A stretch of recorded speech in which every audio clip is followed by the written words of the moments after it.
Hoy nos visita en tiempo libre Luis Toto Caputo, el ministro de Economía de la Nación, en un día plagado de noticias económicas. Buen día, ¿cómo va? ¿Cómo estás, Eleonora? ¿Cómo están todos acá? Muy bien, muy bien. Ayer estábamos repasando un poquito nuestro año aquí en Tiempo Libre. El primer programa que hicimos de Tiempo Libre en el streaming La Casa fue con voz de invitado. Aguante. Y esta es la última semana. O sea, el 19 terminamos aquí en el... O sea, el streaming se toma vacaciones, así que estamos también cerrando con el ministro. Así que muchas gracias. Nada, al contrario. Muchas gracias.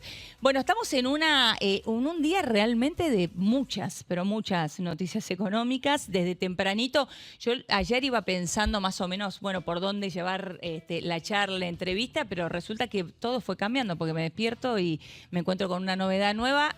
Entre otras cosas, la renuncia del titular del Arca, Juan Paso. Sí, un golpe para mí, pero bueno, yo ya sabía porque lo venía hablando con él desde hace rato, o sea que no fue una sorpresa. Él se va a trabajar al sector privado. Juan, como puse en el tuit, ha sido un valor dentro del equipo económico fundamental, tanto cuando fue secretario de producción como ahora titular de Arca. Hizo un laburazo impresionante y en realidad lo remarco porque es raro, viste, que alguien se vaya bien del sector público. Es cierto. Y así que Juan es uno de esos casos que en el fondo estoy contento porque cambia un poco esta novedad de, bueno, te puedes ir bien del sector público. Yo creo que ese es el caso de él. Ha hecho un trabajo fenomenal. Y bueno, vuelve al sector privado, porque realmente no es fácil, estar mucho tiempo en el sector público, a menos que tengas otras intenciones, que claramente no es el caso nuestro. Entonces, o sea que lo venían conversando hace rato, no fue una sorpresa.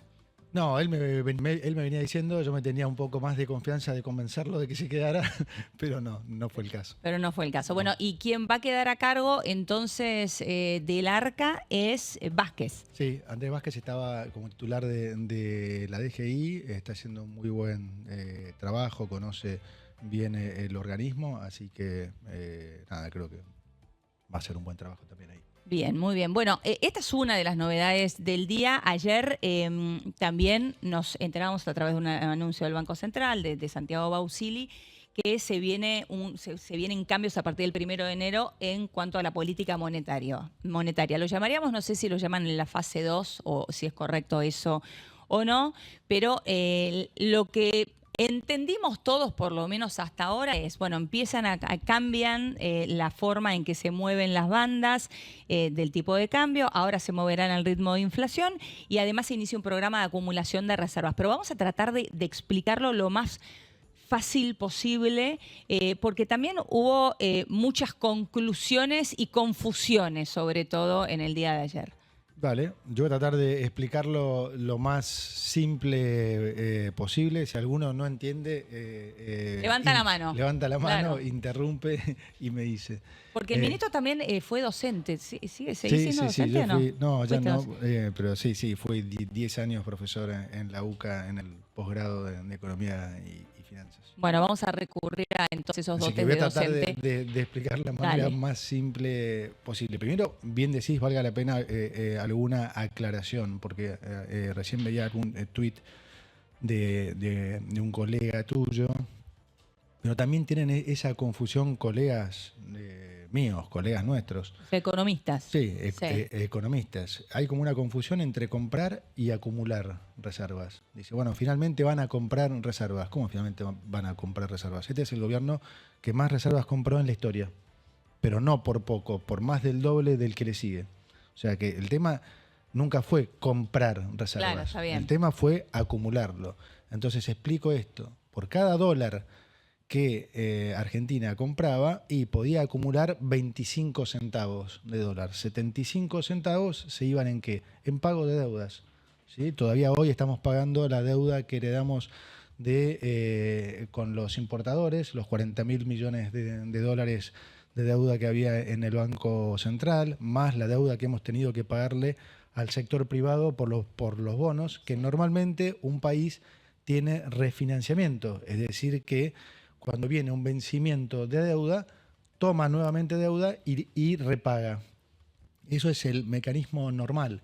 Pero Argentina, producto de tantas décadas de defaultear, de pisotear contratos y demás, esa opción no la tenía. Entonces nosotros teníamos que cancelar esas deudas, porque como ustedes saben, este gobierno respeta la propiedad privada, respeta las deudas. Entonces, compramos siempre. El asunto, como digo, es que acumular se hacía más difícil porque teníamos que pagar todas estas deudas. Entonces esa primera aclaración creo que es importante.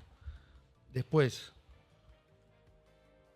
otros dicen, bueno, finalmente lo hicieron, esto era lo que les decíamos antes y demás, y ahí hay otro, yo diría, otro error. No, ahora estamos pudiendo hacerlo justamente porque no lo forzamos antes. Es cierto que hay muchos que dicen, bueno, nosotros venimos advirtiendo esto hace rato y veníamos... Claro, ese es un error que yo diría grosero y te voy a explicar ¿Por qué? El por qué. Y se va a entender, creo. Vos ayer mostrabas justamente un gráfico de lo que fue la dolarización en los meses previos. Sí. ¿No? Bueno, dos puntos ahí. Primero, celebro que vea el streaming, el ministro, ¿no? Segundo, lo tenemos, Diani, porque si lo tenemos está bueno para mostrarlo. Acá está, esto es impresionante cómo los argentinos se han dolarizado previo a la elección. Miren, 7 de septiembre, elección provincia de Buenos Aires. 26 de octubre, elección a nivel nacional. Fíjense lo que es el nivel de dolarización, el rojo más el azul, ¿no? Los depósitos locales y activos externos. Y cómo cayó en noviembre de este año. Es decir, es impresionante cómo cambió y el impacto que tiene la política o el riesgo político, ¿no? Exacto. Bueno, acordate, en ese momento algunos economistas y exministros decían, no existe el riesgo Cuca, esto es porque el gobierno no sale a comprar reservas. Ahí tenés el gráfico. Este gobierno sufrió, lo que puso ayer bien el Banco Central en su comunicado, producto de esta incertidumbre política, un proceso de colapso en la demanda de dinero. Sí. Colapso en la demanda de dinero, para que la gente entienda, porque se escucha mucho esa frase, es que la gente quiere dejar de tener pesos en el bolsillo, se saca los pesos de encima.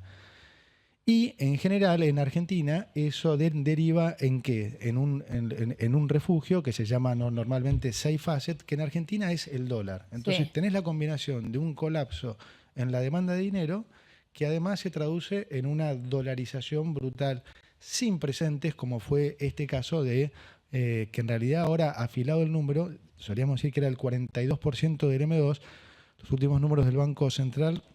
¿Qué es el M2? Reflejan que es casi el 50%. ¿Qué es el 50% del M2? El M2 incluye dentro de los agregados lo que es cuentas corrientes privadas, excluye las cuentas corrientes remuneradas. Entonces es brutal, digamos, eso, ¿no?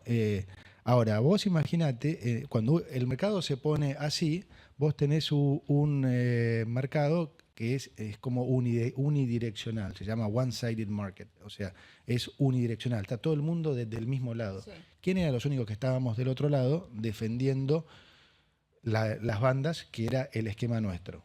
Nosotros, justamente, el gobierno, el Tesoro, el Banco Central.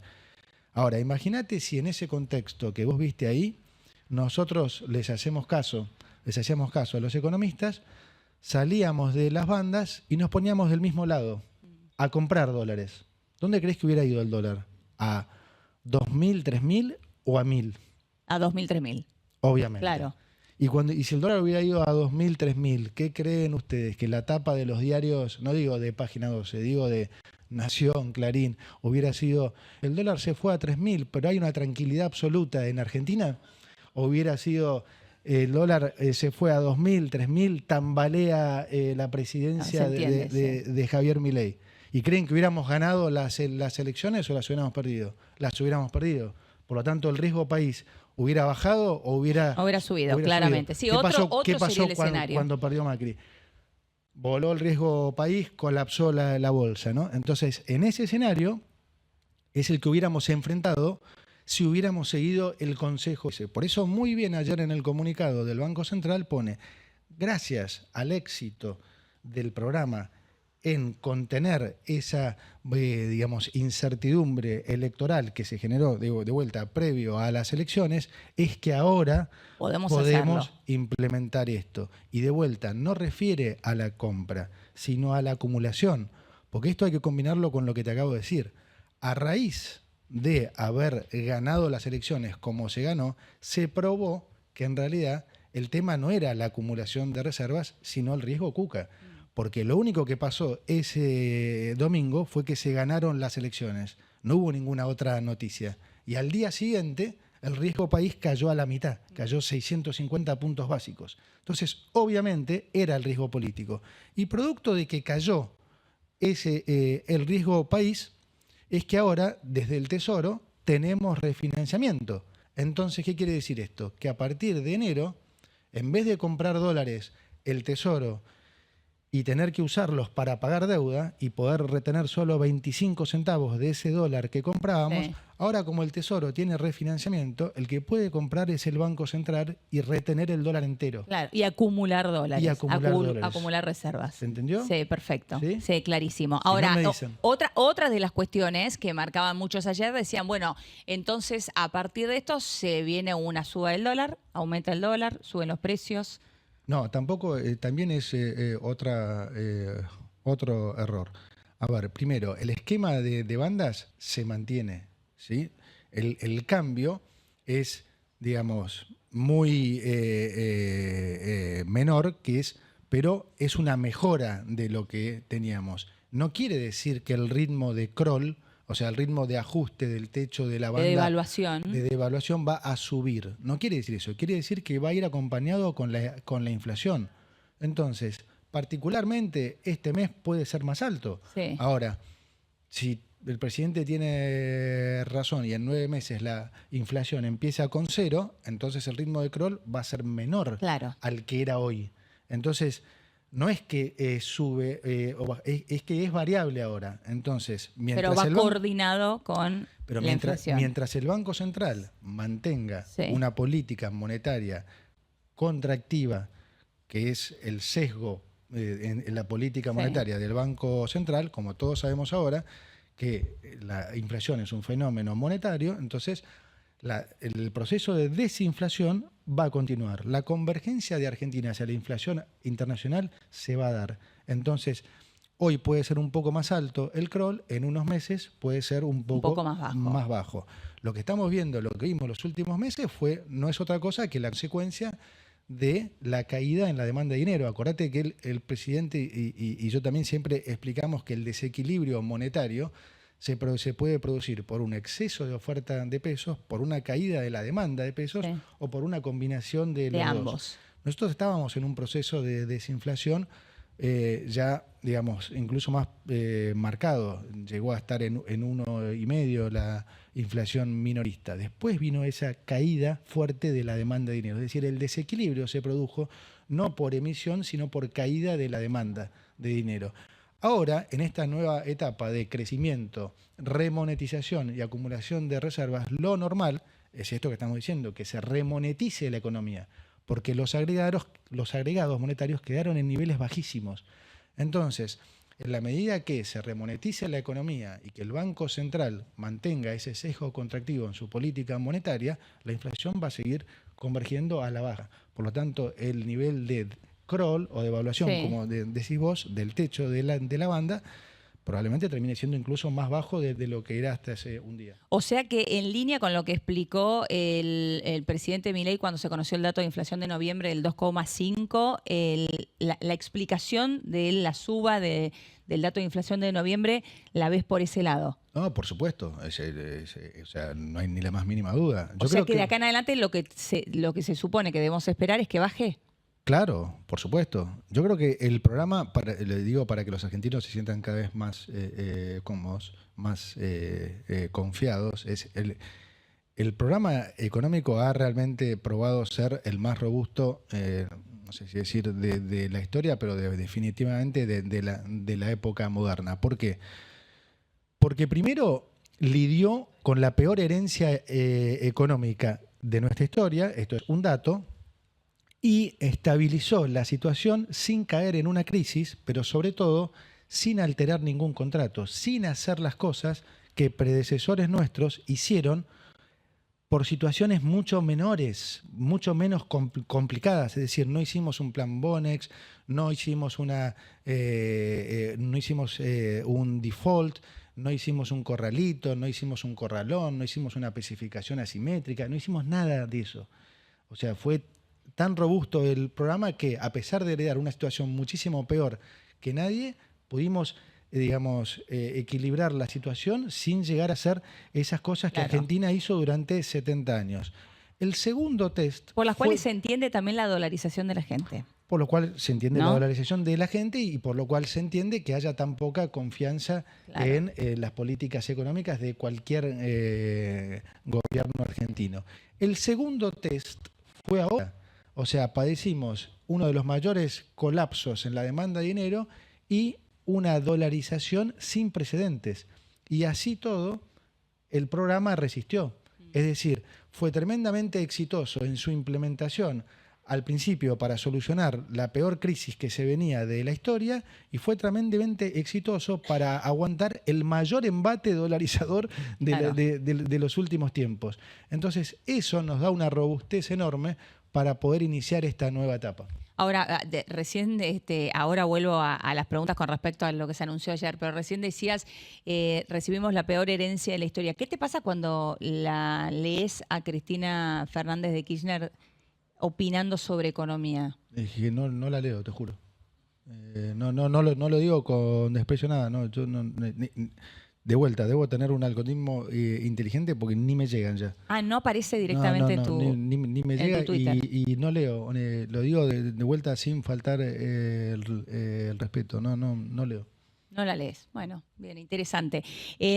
Hablabas recién también de las cosas, sigo evacuando dudas con respecto a lo que hemos escuchado a partir del anuncio de ayer, ¿no?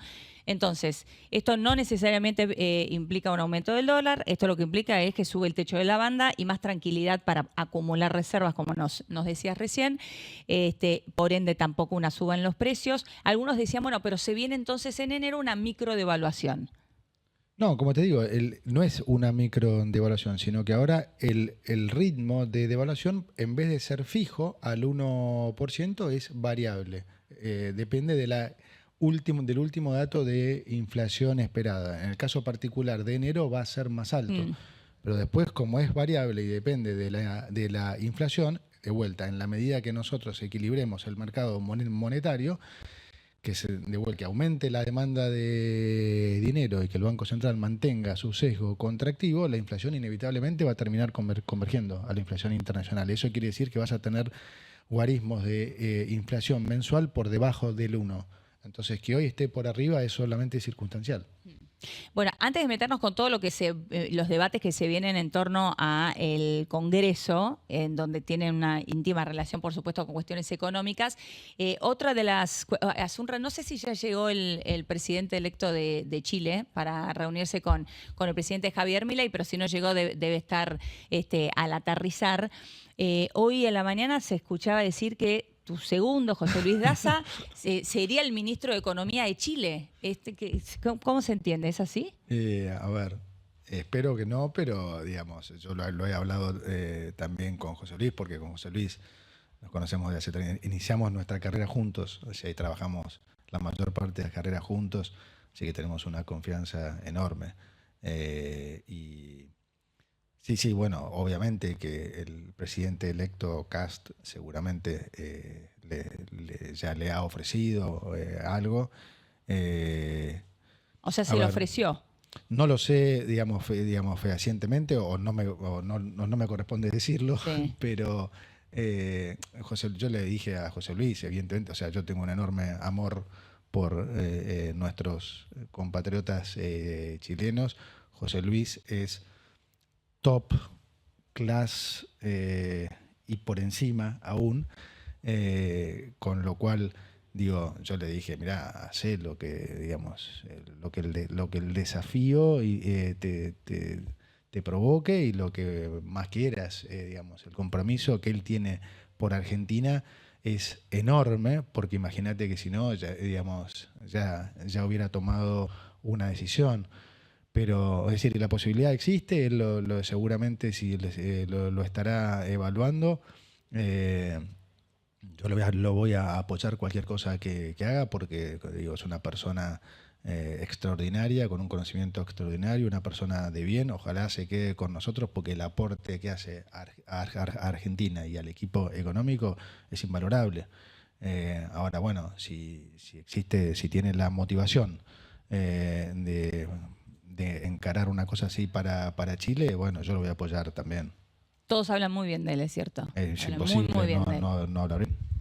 Bueno, veremos entonces cuál será su decisión. Ahora, se viene un capítulo legislativo muy importante que empieza en el día de mañana, finalmente con la primera sesión de las sesiones extraordinarias, con el tratamiento del presupuesto 2026 y también de la famosa inocencia fiscal que nosotros llamamos desde acá dólares del colchón. Pero vamos de a uno, si te parece.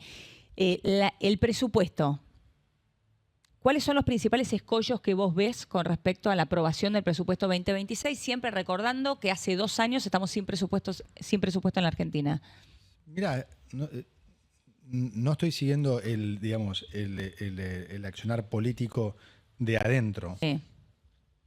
pero no veo mayores escollos, porque es un presupuesto muy simple, muy limpio.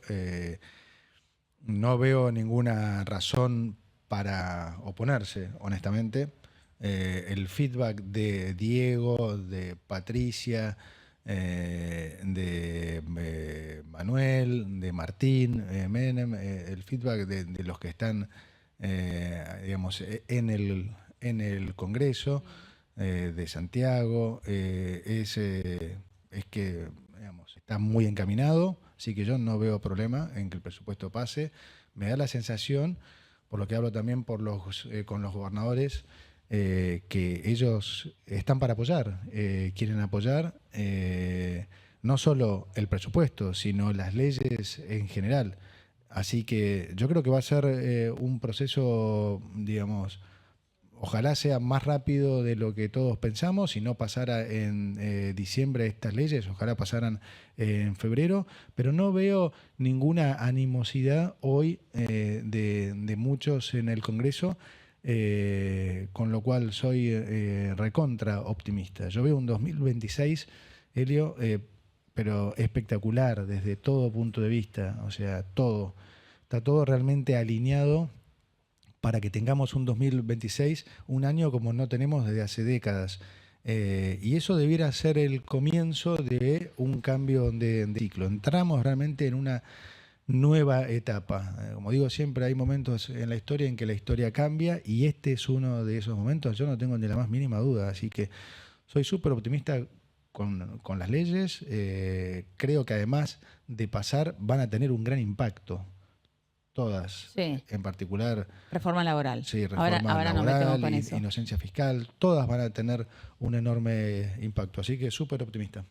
También en términos de reactivación económica para aquellos sectores que todavía le están costando. Sí. Se viene un año de una reactivación fuerte. Y además, esto es bueno explicarlo. O sea, nosotros estamos cambiando un modelo donde veníamos inmersos en un círculo vicioso, ¿sí? Donde el país siempre tenía déficit, porque tenía déficit subía impuestos, esa suba de impuestos expulsaba a la gente a la informalidad, con lo cual cada vez recaudabas menos porque había más informalidad, entonces tenías más déficit, entonces tenían que tomar deuda, generaba problemas financieros o tenían que emitir plata, lo que generaba inflación y suba de dólar.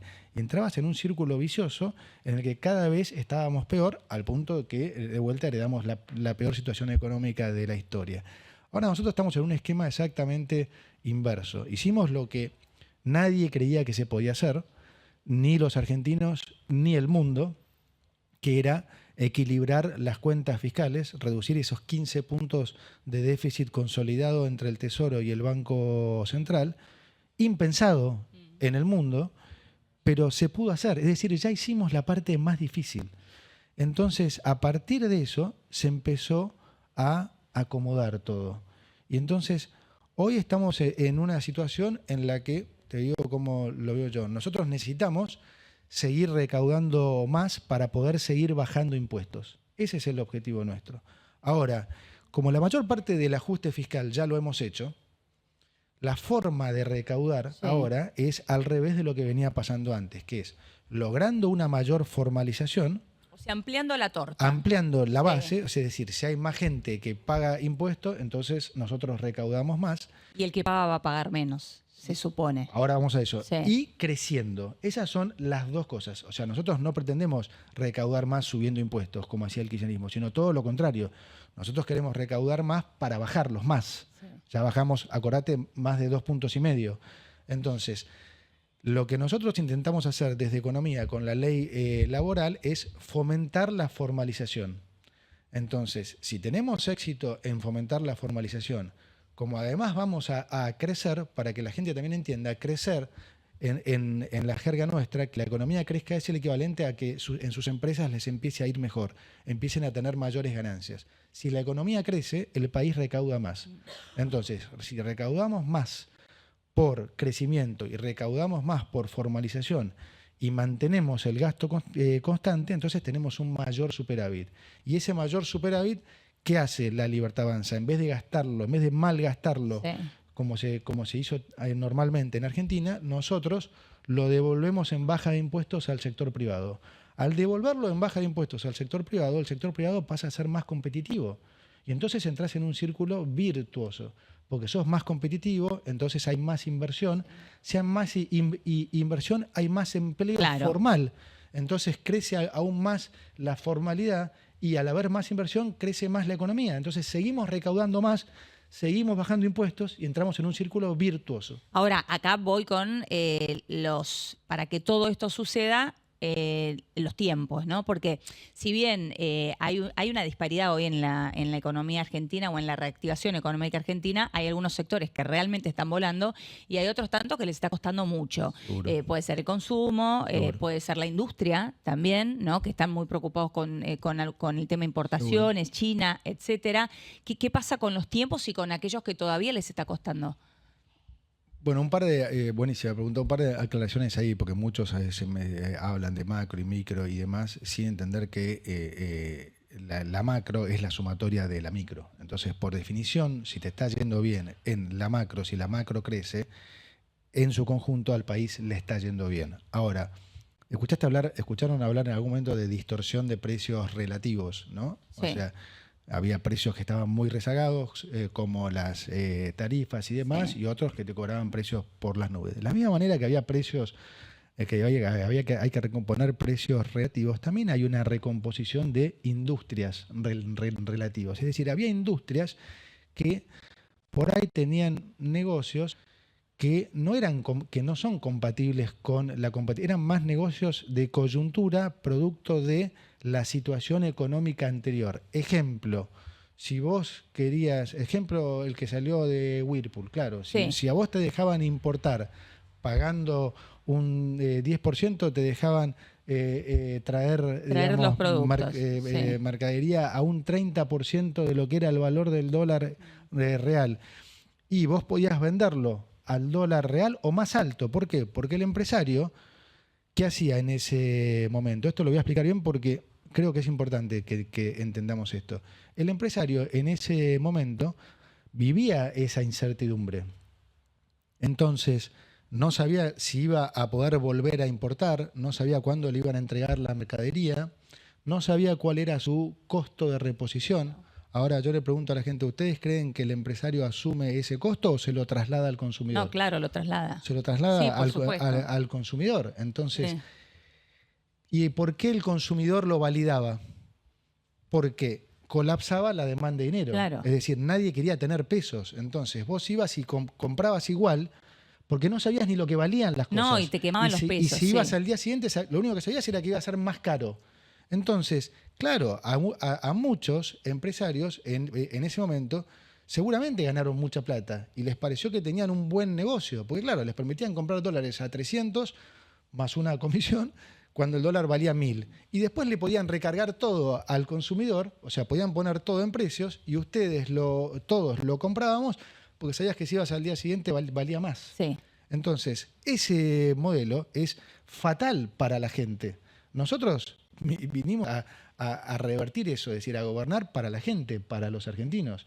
Y eso, ¿cómo se arregla? Como lo estamos haciendo, sin tener déficit, sin tener Ahora, también brecha es cierto, en el tipo de cambio sí. y, digamos, generando mejores productos a mejores precios. Ese proceso, Helio, requiere un acomodamiento de los empresarios. Claro. Lo requiere y requiere que te renueves. ¿Querés hablar de micro? El domingo hablaba con un amigo mío que produce mate laseado, ¿viste? Sí. Entonces importaban pellets. Entonces, claro, en el gobierno, me dice, este año tuve que poner plata. Claro, y me explicaba él, en el gobierno pasado importaban los pellets a 1/3, con el consecuente gozo, y nada, entonces nos iba bárbaro, poníamos los pellets en el horno, hacíamos el mate laseado y demás. Hoy tenemos que competir y está mucho más bravo y nos tenemos que reinventar. Entonces, ¿qué estamos haciendo? Estamos hablando con la construcción para usar el mate laseado como aislante, ¿sí?, en lugar de las chapas tradicionales. Sí. Claro. Y nos está empezando a ir bien con eso. Se tuvieron que reinventar, Claro. tuvieron que innovar, invertir, pensar cosas.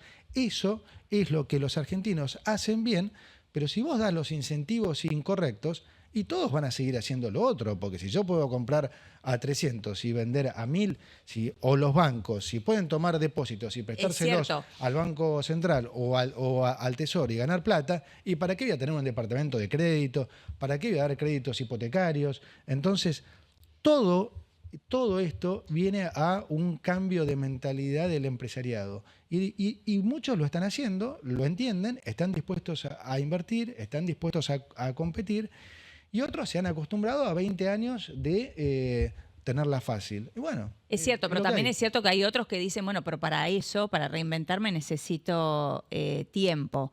Porque el ejemplo que bien ponías de Whirlpool es un ejemplo de subsistencia, de un empresario que durante muchos años se vivió de esa manera en la Argentina, entonces buscó la forma de que su empresa... sí, no es el mejor ejemplo de eso, porque eso en realidad es más, el de Whirlpool es más un ejemplo de algo que no era negocio, que fue negocio circunstancial, producto de que había una brecha del 200% entre el dólar y el dólar libre. Pero sí es cierto que es un proceso de acostumbramiento. Lo que no es muy cierto es lo de nivelar la cancha. Nosotros estamos nivelando la cancha más rápido que nadie, porque fíjate que bajamos impuestos tremendamente distorsivos. El primer impuesto que bajamos es el inflacionario. Sí. Entonces ahora pueden planificar, ahora pueden saber si van a tener financiamiento, a qué tasas, pueden planear a futuro. Eliminamos el impuesto país. Era 1,5 puntos de producto, ¿sí? 9.000 millones de dólares al año que le estamos devolviendo al sector privado. Llevamos prácticamente a cero todos los aranceles de bienes de capital. Bajamos todo lo que es en el campo a fertilizantes, insumos. Permitimos importar maquinaria usada para que le fuera más barato. ¿Qué más? Bajamos la retención, estamos en el nivel de retenciones al campo, por ejemplo, más bajo de los últimos 20 años. O sea, este modelo viene a justamente devolverle plata al sector privado, generar competitividad, pero no de la forma falsa que se generaba antes. Se está nivelando la cancha y más rápido de lo que se cree. Claro, pero es cierto que se necesita nivelar la cancha. Pero obvio, pero a ver, hay una cosa que le quiero decir, que lo piensen ya solamente con sentido común. O sea, la competencia, digamos, el formato anterior, la gente ya sabe que no funciona. Esto es un dato de la realidad. O sea, heredábamos la peor situación económica de la historia, pobreza del 57%, íbamos a una hiperinflación. O sea, ya sabemos lo que no funciona. Yo entiendo que alguno pueda estar incómodo con este nuevo modelo o lo pueda cuestionar. Ahora, lo otro ya sabemos que no funciona. ¿Sí? El cuento de tengo que tener para que la industria argentina funcione, tengo que estar sobreprotegido, tener un dólar altísimo y pagar salarios en dólares miserables. Bueno, eso le sirve eventualmente al empresario, digamos, seguramente. Ahora, no es lo que queremos para los trabajadores. ¿Se entiende? O sea, Sí, sí. Es cierto, pagar y también, sueldos de 200 o sí, 300 dólares no es lo que nosotros buscamos que los empresarios, que claro. los empresarios paguen. Entonces, tenemos que ser más competitivos, bajando impuestos, bajando regulaciones. ¿Cuántas regulaciones ha sacado Federico desde el Ministerio de Desregulación? Todo eso es costo argentino. ¿Cuánto ha bajado el costo de financiamiento? De vuelta, eso es costo argentino. De vuelta, sumarle la baja de impuestos fenomenal que ha habido. Lo que hemos mandado ahora en la reforma laboral, todo eso es baja de impuestos, menores cargas para los empleadores. Acuérdate que hay un Ahora régimen te voy de a preguntar, empleo nuevo. ¿qué costo tiene esa baja de impuestos que están incluidas en la reforma laboral? Para ¿Hicieron nosotros el es cálculo? alto, sí, claro. Es alto. Estamos en el orden del punto 8 de producto. ¿Punto 8? Sí, por eso. Para nosotros hemos realmente hecho una apuesta fuerte a la formalización, Sí. porque de vuelta, el objetivo nuestro que es que el 2000, maximizar, profundizar este cambio que estamos viendo. Se ganaron las elecciones, hay muchísima más esperanza, la popularidad del presidente está en el pico. Hoy el presidente es un imán de atracciones, de atracción de inversiones en el mundo. A cualquier lugar que vas te hablan de Argentina, del milagro argentino. Todo eso, realmente el trabajo que el presidente hace en Argentina no se valora lo que realmente hay que valorarlo, definitivamente no lo que lo valoramos en el equipo económico. Tenemos la suerte ¿Puede ser de que se lo tener, valora más afuera que en su propio país? bueno, afuera el presidente ¿Milei? es un rockstar total, pero adentro yo creo que, digamos, también. Pero acordate cuánto se cuestionaban, por ejemplo, sus viajes y eso. Yo como ministro te digo, o sea, nos hace el trabajo infinitamente más fácil, porque toda la atención que ha acaparado Argentina no es normal. Las inversiones en la economía real, que es lo que en definitiva nosotros queremos que vengan, inversiones en la economía real, son inversiones que en países como Argentina tardarían una década en venir, porque nosotros hemos tenido tanta volatilidad política que la gente que viene a invertir en la economía real, que invierte por 30, 40, 50 años, y se toma 4, 6, 8, 10 años en ver qué es lo que va a pasar. Nosotros estamos viendo un interés inédito en inversiones en la economía real en tiempo récord, pero en gran parte por la combinación de lo que se hizo y la figura del presidente. Todas esas relaciones que el presidente está construyendo, y todo lo que acapara, la atención que acapara por lo que se animó a hacer, ¿sí? Porque más allá de que muchos pudieran saber qué es lo que había que hacer, yo me acuerdo antes de asumir en el ministerio, algunos economistas avesados me decían: hacé explotar todo, porque no hay forma que esto explote, hacé explotar todo y echarle la culpa a los anteriores. Antes me decían: no agarres, porque no hay forma que no explote. Sí. Entonces, digamos, yo creo que lo que se ha hecho, lo que ha hecho, este gobierno de la mano de este presidente que se animó a hacer esos cambios, ¿sí? Y eso sí yo creo que se subestima. No es solo el saber qué es lo que hay que hacer, es animarte a hacerlo. Es cierto, ¿no? Es Eso decir, es cierto. vamos a bajar el gasto un 30%, ¿en serio? Y vos decís que va... Y que la eso sociedad te lo hacer, convalide. y que la sociedad ¿no? lo convalide. Porque hay un cambio también de época en la sociedad. Y no Todo es el hombre en su tiempo, ¿no? Me explicaba en algún momento un profesor de historia. Pero es cierto, quizá esto mismo lo querías probar en el año 2016 y la sociedad no estaba todavía preparada para recibirlo. Otro mérito que no se le atribuye tanto al presidente. Yo creo que el que preparó a la sociedad para esto fue el presidente, justamente. Él, en campaña, dijo que iba a hacer todas estas cosas. Y hoy creo que también nosotros cada vez estamos ganando más credibilidad.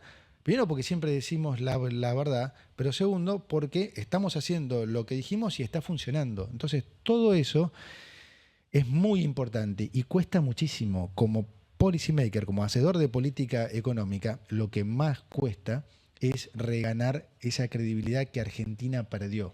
Cualquier país desarrollado, el ministro de Economía, el presidente del Banco Central dicen algo y ya las expectativas, digamos, se adaptan a esos anuncios. Acá no pasa eso porque siempre está, digamos, la falta de credibilidad de los actores políticos. Sí. Y eso es algo que Argentina arrastra después de décadas de mentirle a la gente y de hacer las cosas mal. Entonces, reganar esa credibilidad ahí lleva tiempo, pero lo estamos haciendo realmente en tiempo récord y eso hay que valorarlo enormemente, en particular del presidente. Ahora, vuelvo a reforma laboral y a los impuestos que bajan, que decís que tienen un costo del 0,8 del PBI, ¿no? El 0,8 del PBI. Sí. Además de esto, estamos todos esperando una reforma impositiva. ¿Cuándo vamos a conocer algo más de la reforma impositiva? Hoy, a ver, la reforma impositiva, yo he dicho muchas veces que no hay que esperar una, sino que nosotros vamos a seguir siempre haciendo cosas en la medida que tengamos los recursos para hacerlo. Esta reforma impositiva que hemos hecho sobre la reforma laboral, ¿por qué la enfocamos en lo laboral? Y nos pareció importante, por lo que te decía antes, porque la forma de poder seguir bajando impuestos es recaudando más, y recaudando más es ampliando la base y creciendo. Creciendo, ya estoy seguro que es lo que va a pasar. Sí. Argentina el año que viene va a crecer por arriba del 4%, puede crecer 5, 6, nos puede sorprender. Hay que lograr... ¿5 o 6? O sea, digamos, va a depender realmente de los argentinos. Okay. Las condiciones económicas están dadas para que Argentina pueda crecer del 4 al 8 tranquilamente. Ahora, también hay que lograr una mayor formalización, ¿sí? Sí, porque esa es la otra fundamental. forma de recaudar más. Entonces, nosotros focalizamos esta parte de la reforma tributaria más que nada en personas jurídicas y en tratar de incentivar la formalización. Creo que le vamos a dar una mano enorme al país en esto, porque realmente estamos generando un sistema donde va a ser mucho más combinado con el extraordinario trabajo que han hecho desde el Ministerio de Capital Humano y de Regulación. Yo creo que es una reforma laboral que nadie puede estar en contra, porque es obvio que hoy Bueno, el tenemos jueves cosas... hay una movilización, ¿eh? Sí, pero digamos, más allá CGT, 2CTA, ATE. Sí, pero más allá es de la gente, de los que tienen que justificar que, digamos, no digo su curro, pero su situación, ¿no? La reforma esta laboral, cualquier persona racional, es imposible que esté en contra, porque lo que está clarísimo es, de vuelta, no hay que, cuando vos negás evidencia empírica, ya tenés un problema serio. Entonces, Argentina, el nivel de empleadores no crece desde el 2007 y el nivel de empleo no crece desde el 2011. Entonces, una cosa está claro, digamos, tenemos leyes, claro, así no se puede seguir. Tenemos leyes laborales que son horribles, totalmente obsoletas y horribles. Hay que cambiarlas.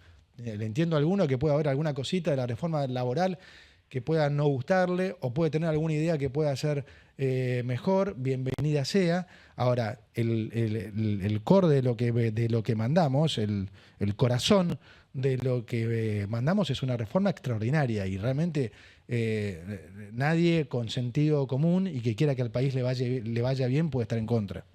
Ahora, sabemos que, o sea, dos cuestiones. Primero, no se va a venir una reforma impositiva grande, esto será entonces por etapas, eso es lo que estás confirmando. Claro, después va a venir una reforma impositiva para personas humanas, eso viene... Eso es lo que viene después, sí, reforma impositiva para personas humanas. Exacto, eso viene después. Sabemos que los impuestos tienen tres capas, si querés, la municipal, la provincial y la nacional. Y acá la pregunta es, bueno, ¿qué se hace para frenar a intendentes que siguen subiendo tasas? Tuviste tu cruce en su momento con el intendente de Pilar, con Federico Achával. Por supuesto, sí, los voy a seguir teniendo porque creo e invito a la sociedad sobre todo a que los exponga, porque es la única manera. Hoy están bien expuestos los dos modelos, ¿sí? El modelo de la Libertad Avanza, que viene a bajar impuestos, tratar de generar inversión y empleo para la gente, mejora del salario real, y las provincias y las intendencias kirchneristas que siguen con el modelo viejo de les voy a cobrar cada vez más impuestos y más tasas. ¿Qué ha hecho la provincia de Buenos Aires? Cobra mayores impuestos. ¿Qué hacen los intendentes kirchneristas? Cobran cada vez tasas más altas. Tasas por prestaciones que ni siquiera brindan. Entonces ya es realmente un nivel de desparpajo y de ofensa a sus propios vecinos que te cuestionás cómo puede ser que los voten. Yo los veo y realmente digo, bueno, me cuesta entenderlo. O sea, debo reconocer que es algo que no puedo entender. Que vos votes a alguien que viene a cobrarte cosas por prestaciones que no te da, bueno, digo, no sé qué tipo de relación hay ahí, yo no la puedo entender. Entonces, los dos modelos hoy están bien expuestos. Ahora, es importantísimo que las provincias tomen nota de esto, porque muchísimo hoy del costo argentino son, digamos, hablando de nivelar la cancha, es a nivel provincial y municipal. Ayer me tocó entregar en el Banco Nación el crédito hipotecario número 20.000, Sí.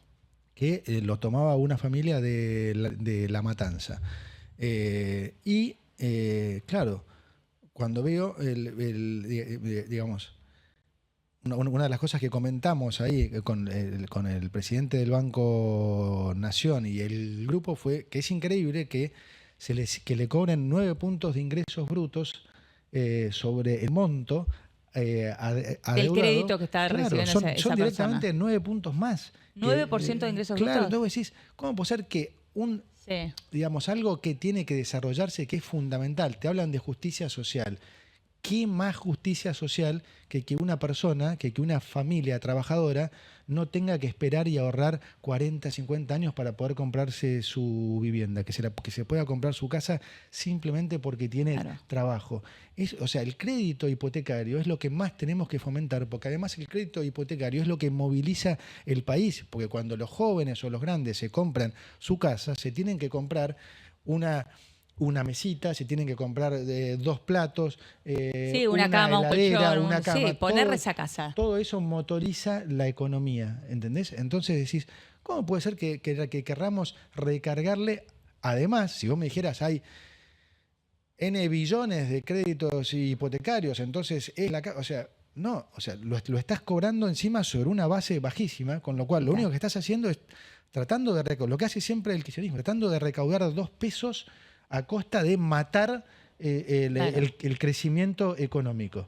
Entonces, ojalá la gente lo entienda, porque es tan ridículo el modelo, que como siempre digo, en economía no hay casualidades, es todo causalidad. Nos ha ido pésimo porque el modelo que ha seguido el kirchnerismo es el modelo más estúpido y más retrógrada digamos, que se pueda seguir. Y no funcionó en ningún país del mundo, en ningún momento en la historia. Entonces, obviamente, no iba a funcionar acá. Y todavía lo insisten. Entonces, bueno, entiendo que alguno pueda tener las dudas con pero lo que no puede haber dudas es que el otro no funciona. Ahora, en tus charlas con los gobernadores, ¿ves un compromiso por parte de los gobernadores para aportar también en términos de baja de impuestos? Sí, está habiendo un gran diálogo con los gobernadores, creo que hay mucho más conciencia, creo que tomaron nota también de las elecciones, se dieron cuenta que la gente reafirmó este rumbo, que les dijo claramente no queremos volver al pasado. Sabemos que este rumbo puede ser, digamos, difícil, digamos, esto es un tema que lleva tiempo, como decís vos, que implica muchas cosas, pero claramente hoy la gente tiene de vuelta esperanza. Yo siento que le devolvimos la esperanza a la gente. Creo que hoy el presidente Milei le devolvió la esperanza a la gente. Creo que los gobernadores han tomado nota de eso. Yo particularmente tengo una excelente relación con todos los gobernadores con los que tengo relación. No tengo con todos, pero... y los veo, sí, mucho más comprometidos con sacar el país adelante, mucho más comprometidos. Creo que también están entendiendo que no vale la pena pelearse por 2 pesos con 50 entre nación y provincia, sino decir, si nosotros logramos que el país crezca, como gran parte de lo que se recauda es masa coparticipable, entonces ellos pasan a tener muchísima más plata. Entonces a veces vos te encontrás discutiendo con un gobernador por un puente o una cosa que son plata chica en comparación con lo que ellos podrían digamos, obtener si aprobaran leyes como las que estamos mandando, que hicieran que el país creciera y entonces su recaudación les permitiría hacer 755.000 puentes. ¿Entendés? Claro, Entonces, está bien. creo que eso lo están incorporando y creo que nos van a apoyar en el Congreso, sí. Ahora voy a sumar alguna pregunta del chat, les pido perdón. Iba de reojo leyendo a infinidad de preguntas, así que primero gracias por acompañarnos y vamos a sumar una pregunta al ministro, pero está la Colo, Santi, que están todos los días aquí con nosotros en Tiempo Hola. Libre. Gracias, Colo. ¿Cómo Vamos a va? sumar Muy una bien. pregunta de cada uno. Dale, Ministro, muy ¿está bien. bien? Sí, ¿Colo? dale. Bueno, el gobierno busca la reforma laboral y siempre Milei dijo que primero viene la reforma laboral y después la previsional, pero en el medio, ¿habrá medidas para equilibrar la situación de los jubilados, por ejemplo? Mira, la situación de los jubilados implica una reforma donde, como bien dijo el presidente, primero hay que resolver lo laboral y lo tributario, porque eso te va a dar la pauta de lo que se puede hacer en lo previsional. Ok. ¿Sí? Eso es, digamos, el eje de cómo nos vamos a mover. A nosotros nos encantaría poder pagarle el doble a todo el mundo. Ahora, ya sabemos cómo termina eso. Tenés que tener los recursos. Entonces, hoy nos estamos concentrando en, como dijo el presidente, en la secuencia que preestablecimos siempre. Porque si vos te tirás hoy a resolver lo previsional sin saber en realidad hasta dónde puede llegar el nivel de formalización y el nivel de crecimiento, por ahí terminás haciendo algo que te quedás a mitad de camino. Claro. Podrías hacer algo mejor, pero como vos partiste de la base de hoy, que es tal vez diferente a lo que va a ser dentro de un año, entonces vale la pena seguir la secuencia como bien explicó el presidente. Clarísimo. ¿Santi? Sí, no, quería preguntarte más que nada sobre los vencimientos del 9 de enero próximo, que es Sí. alrededor de 4.000 millones de dólares. Gracias a la baja del riesgo país se logró obtener 1.000 millones de dólares en el mercado después de 8 años sin el acceso al mercado. ¿Cómo se planea financiar el resto del vencimiento? Mira, ahí tenemos varias cosas. Yo lo he venido diciendo en diferentes conferencias.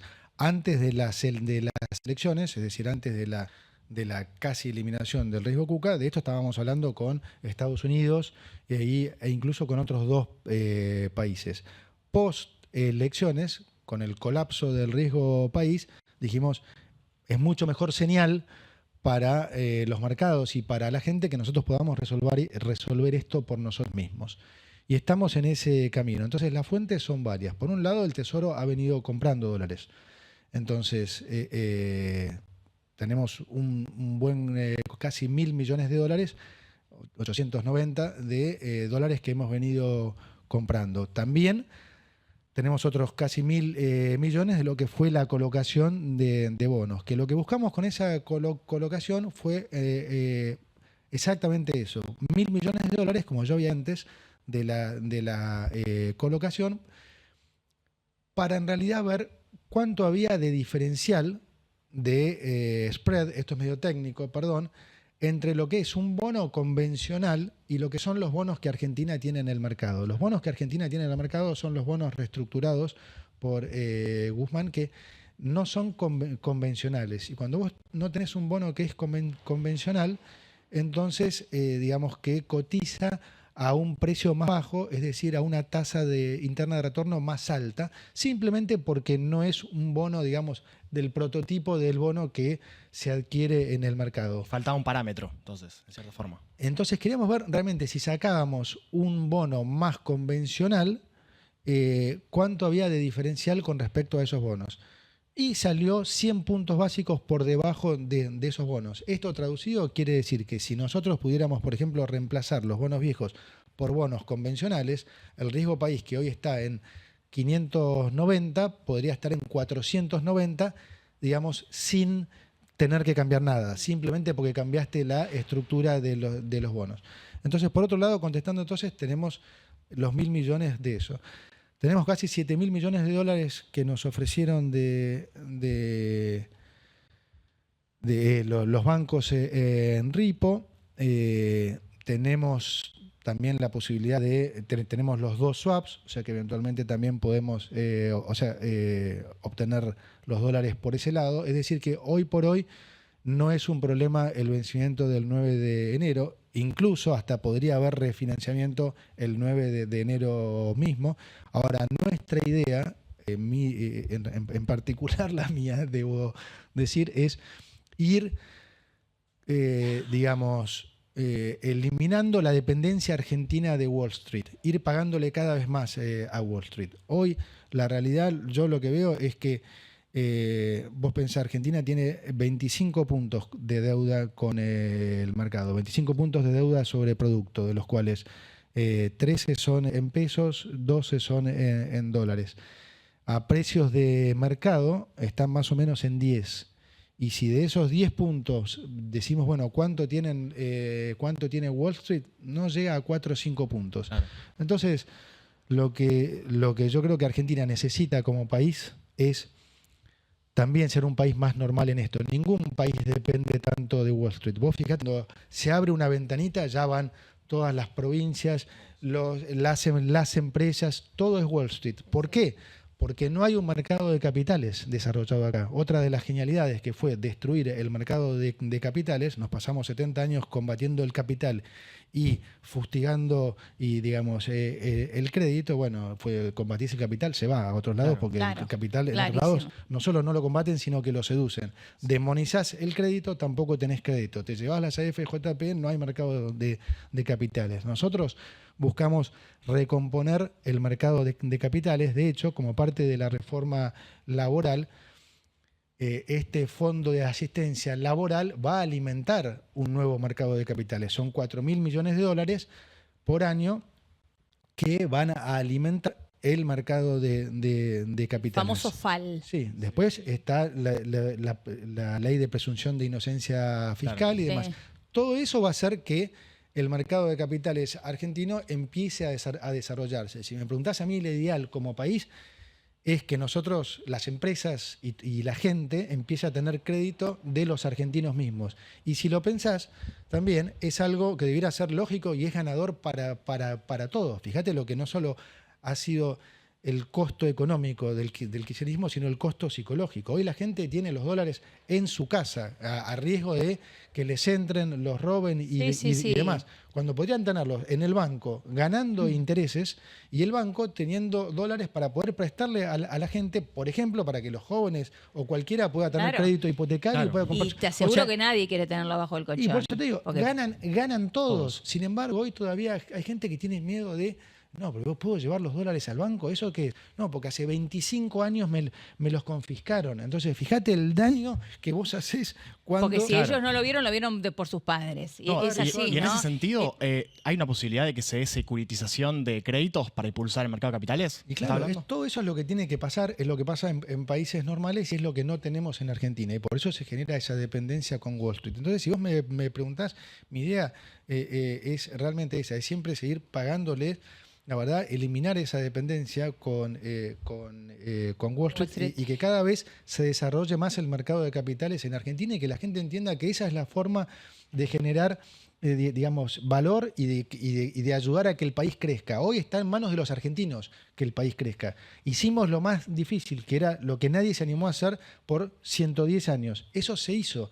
Ahora está todo dado. Podemos tener un 2026 espectacular, un 2027 espectacular, 10, 20, 30 años donde Argentina realmente sea el país estrella. Ministro, sumo ya nos despedimos, nos queda ya son y media, no importa, pero no quiero dejar de sumar la pregunta de Rodolfo, porque la vi repetida en el chat infinidad de veces, que creo que va en línea con lo que venías hablando recién, ¿no? Porque pregunta, buen día a todos, felicitaciones, ¿qué podría hacerse, ministro, para bajar las tasas bancarias?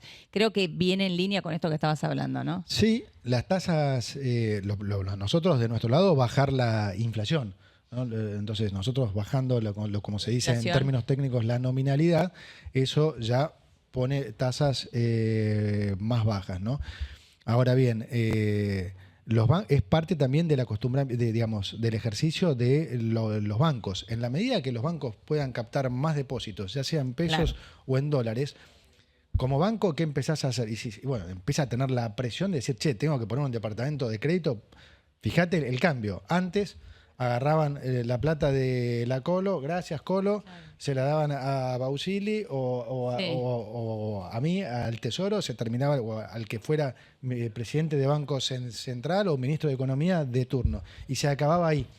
no había crédito. Cuando digo que no había crédito, no es una forma de decir, efectivamente no había Real, crédito. El es crédito real. era apenas de 3 puntos de producto. Para que la gente entienda, en un país normal es, en un país medio es 60, en un país desarrollado es 100. Entonces no había crédito. Entonces, digamos, los bancos actuaban de intermediarios entre la gente y el gobierno. Claro. Entonces, para que las tasas bajen, bueno, tiene que darse todo este proceso Van a de ser de baja de de inflación, aumento de depósitos, desarrollo de mercado de capitales, y naturalmente ahí los bancos van a ir dándose cuenta que hay un negocio mucho mejor para la Argentina y para todos, que es el de prestarle a la gente. Hacer de bancos, Hacer de básicamente. bancos y prestarle a la gente. Bien, bueno, ya tenemos que cerrar. Queremos agradecerte enormemente. No, Una nada. hora estuvo acá con nosotros, un lujazo en la casa. Pero pregunta final. Dale. ¿Borja se va a Boca? No, Toto. ¿Sí o no?